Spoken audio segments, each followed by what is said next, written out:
نحمده ونصلي على رسوله الكريم أما بعد فأعوذ بالله من الشيطان الرجيم بسم الله الرحمن الرحيم فتقبلها ربها بقبول حسن وأنبتها نباتا حسنا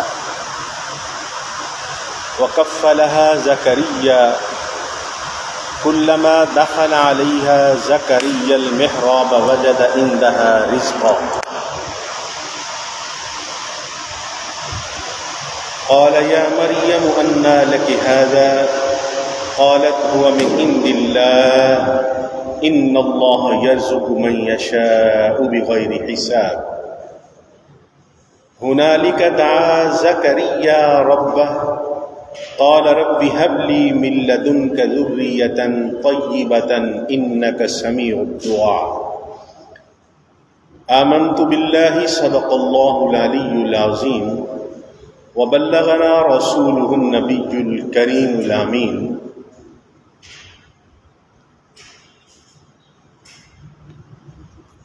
معزز حاضرین و سامعین، ہمارا موضوع قرآن مجید فرقان حمید کی سورہ مائدہ کی آیت نمبر 110 اور 11 تھی، جس میں اللہ رب العزت عیسیٰ علیہ السلام سے مخاطب ہوتے ہوئے فرماتا ہے یا عیسیٰ ابن مریم اذکر نعمتی علیک وعلی والدتک، اے عیسیٰ ابن مریم ان نعمتوں کو یاد کیجیے جو اللہ نے جو میں نے آپ پر کی اور آپ کی والدہ پر کی۔ تو اس سے آگے ان نعمتوں کا اللہ کریم نے ذکر فرمایا جو عیسیٰ علیہ السلام پر کی گئی، اور اس کا تفصیل سے مضمون کہ آپ کی والدہ ماجدہ مریم علیہ السلام اور آپ پر جو نعمتیں کی گئیں اس کا تفصیلی ذکر سورہ آل عمران کی آیت نمبر 36، 37 اور 38 کے اندر کیا گیا۔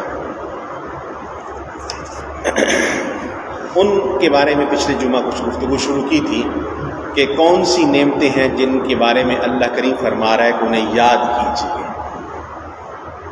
اس میں بنیادی نقطہ جو دین ہمیں دیتا ہے کہ اللہ کریم جل مجدہ کا جو بندے پہ انعام و اکرام ہے اسے یاد کرنا چاہیے، یاد رکھنا چاہیے۔ اب اس یاد رکھنے کے انداز دو بن جاتے ہیں۔ ایک انداز تو وہ بندہ یاد کرتا ہے، کسی کے سامنے ذکر کرتا ہے اس انداز میں کہ اپنے آپ کو بڑا ظاہر کرتا ہے کہ میں نے یہ کیا، میں نے وہ کیا، میں نے فلاں کیا، میں نے فلاں کیا۔ اور ایک انداز یہ ہے کہ میں عاجز، نکما، ناکارہ، میرے مالک کا مجھ پہ فضل ہوا کہ اس نے یہ عنایت مجھ پہ فرمائی۔ اب پہلے میں بھی انہی نعمتوں کا ذکر کر رہا ہے، دوسریوں میں بھی، لیکن انداز کے بدلنے سے اللہ جل مجدہ کے ہاں ان دونوں چیزوں کا حکم بدل گیا۔ پہلے چلا گیا فخر اور تکبر کے اندر، اور دوسرا آ گیا عاجزی اور شکر گزاری کے اندر۔ تو اس کا مطلب یہ ہوا کہ اللہ کریم جل مجدہ کی عطا کردہ نعمتوں کو یاد کرنا، ان کا ذکر کرنا بطور شکر گزاری کے، عاجزی اور انکساری کے اظہار کے لیے ہو تو اس کو ہی شکر کہا جاتا ہے، جس پر اللہ کریم نے وعدہ فرمایا لَإِن شَكَرْتُمْ لَأَزِيدَنَّكُمْ، اگر میرے شکر گزار بنو گے تو میں اور زیادہ نعمتیں دوں گا۔ اس کا مطلب کیا ہوا کہ اگر تکبر اختیار کیا، اپنا بڑا پن ظاہر کیا، تو پھر وہ نعمتیں چھن بھی جاتی ہوتی ہیں۔ وَلَئِن كَفَرْتُمْ إِنَّ عَذَابِي لَشَدِيدٌ، شکر کرو گے تو زیادہ، صرف وعدہ نہیں فرمایا لا ازیدنکم، یقیناً میں زیادہ دوں گا، 2 دفعہ 2 تاکیدیں فرمائی. اور ادھر وَلَئِن کَفَرْتُمْ، اور اگر ناشکری کرو گے تو ان عذابی لشدید، یاد رکھنا میرا عذاب بڑا سخت ہے. ناشکری کرو گے تو نعمتیں چھن جانا، یہ اللہ کا عذاب.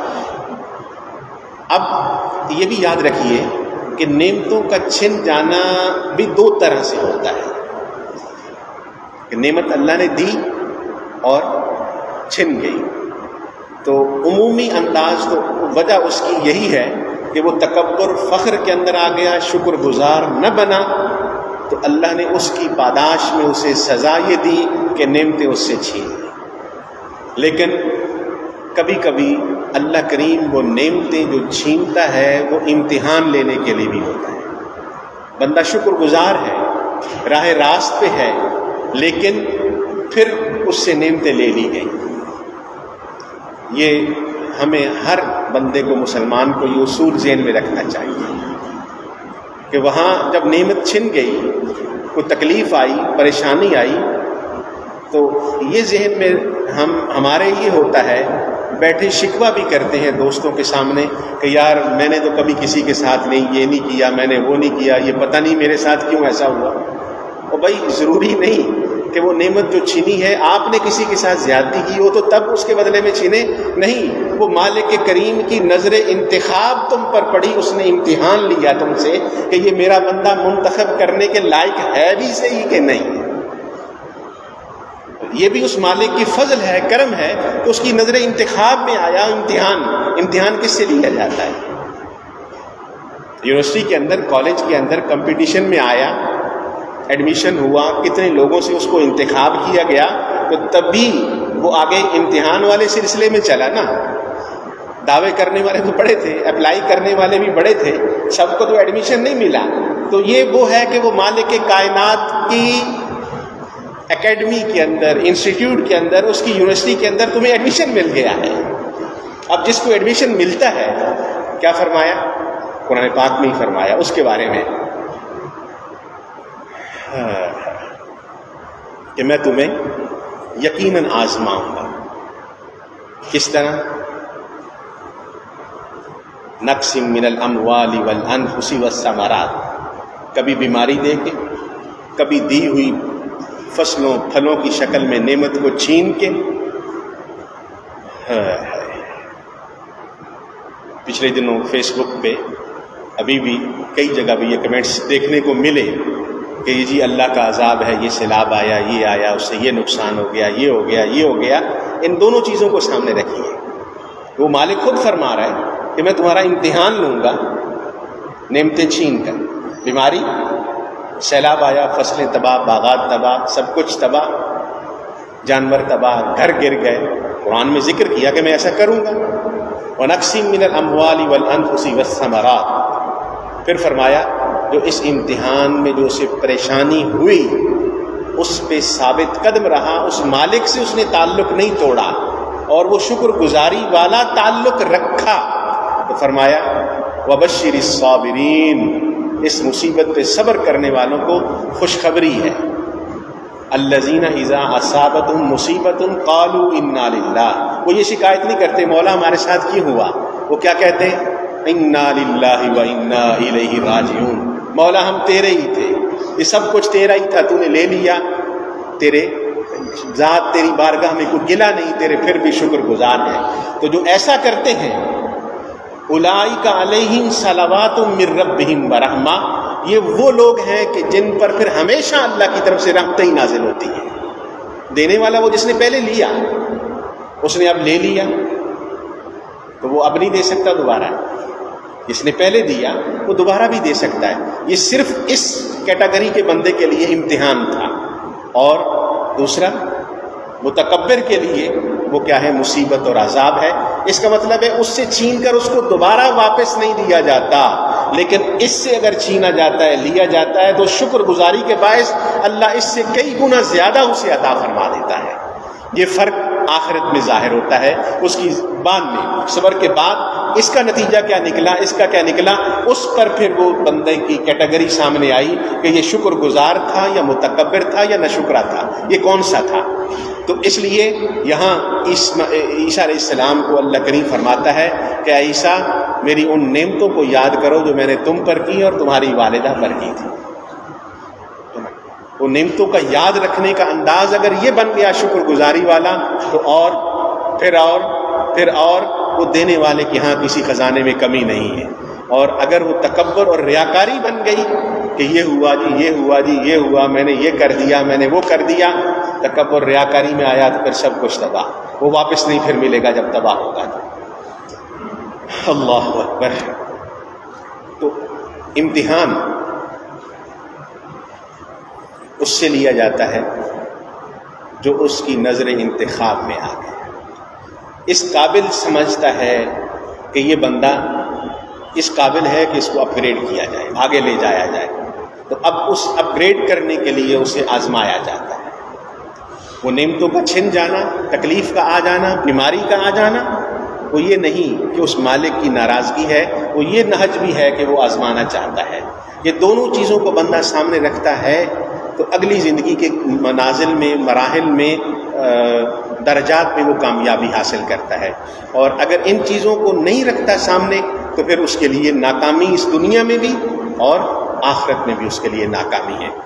اب مریم علیہ السلام پر جو نعمتیں ہوئیں اس کا ذکر یہ ہوا کہ باوجود یتیم ہونے کے اللہ کریم نے پہلا انعام جو ان پر کیا کہ ماں بھی نہیں، باپ بھی نہیں، اور ان کو اللہ نے اپنے نبی کی پرورش میں دے دیا کہ ایک نبی نے ان کی کفالت کی۔ نبی اس دور کا، اپنے دور کا سب سے معظم اور محترم شخصیت ہوتی ہے اللہ کے ہاں۔ آپس میں انبیاء کا تقابل نہیں، لیکن اس دور کے اندر وہ اس نبی کی ذات سے بڑھ کر کوئی اور نہیں۔ لیکن آج بھی جتنے بھی امتی گزرے وہ جس مرضی مرتبے پر پہنچ جائے، کوئی نبی کی شان کے برابر نہیں پہنچ سکتا۔ تو اتنی بڑی شخصیت کے کفالت میں آ جانا، اس کی تربیت میں آ جانا، عیسیٰ علیہ السلام کی والدہ پر سب سے پہلا انعام و اکرام اللہ نے جو کچھ کیا وہ یہ کیا۔ اور ہمیں سبق کیا دیا کہ اگر کوئی تربیت کرنے والا اچھا مل جاتا ہے تو یہ اللہ کی بہت بڑی نعمت ہے۔ پہلے اس نعمت کا ہی ذکر کیا کہ والد اچھا ملا، والدہ اچھی ملی، استاد با کردار ملا جو تربیت کر رہا ہے، جو کچھ سکھا رہا ہے، تو اس نعمت پر اللہ کا شکر ادا کرو کہ مولا میں بھی عام انسانوں کی طرح تھا، اور بھی اساتذہ ہیں، لیکن جو مجھے تو نے دیا وہ مجھے کیا سکھا رہا ہے، میرا بڑا جو ہے، میرا آفیسر جو ہے وہ مجھے کیا کیا سکھا رہا ہے۔ اور اگر غلط راستے پہ راہ رہا ہے تو اس میں اپنی آزمائش بھی سمجھے اور اللہ کی ناراضگی بھی سمجھے کہ میں کہاں پھنس گیا ہوں۔ اللہ کریم ہمیں عمل کی توفیق عطا فرمائے۔